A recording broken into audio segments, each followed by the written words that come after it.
महारानी हिमशिला अपने भारी भरकम मोटर से नहर का सारा पानी अपने तालाब की ओर मोड़ देती है, जिससे नहर पूरी तरह सूख जाती है और उसमें रहने वाली रंग बिरंगी डॉल्फिन तड़प तड़प कर मरने लगती हैं। तभी नहर के पास शांति से घास चर रहा जिराफ अचानक ठिठक जाता है और उसे कुछ अनहोनी का एहसास होता है। वो बिना देर किए तेजी से दौड़ता हुआ नहर तक पहुंचता है।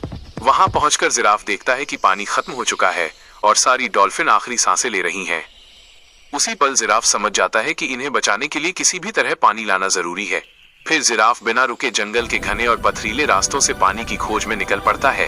कुछ दूर जाने के बाद जिराफ को एक ऊंची चट्टान पर उभरा हुआ चमकता हुआ बर्फ का शिवलिंग दिखाई देता है।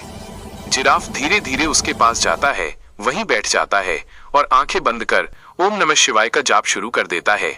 उसकी आवाज में गहरी भक्ति और करुणा होती है। कुछ समय बाद जिराफ की सच्ची पुकार सुनकर स्वयं महादेव और माता पार्वती प्रकट होते हैं। जब जिराफ रोते हुए उन्हें सारी व्यथा सुनाता है तो उसकी करुणा देखकर महादेव और पार्वती का हृदय द्रवित हो जाता है।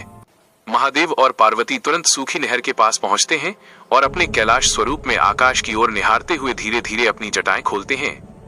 अगले ही क्षण उनकी जटाओं से निर्मल गंगा की प्रचंड धारा झरने में उतरने लगती है। नहर कुछ ही पलों में फिर से भर जाती है। सभी डॉल्फिन फिर से जीवित होकर आनंद से पानी में क्रीड़ा करने लगती हैं।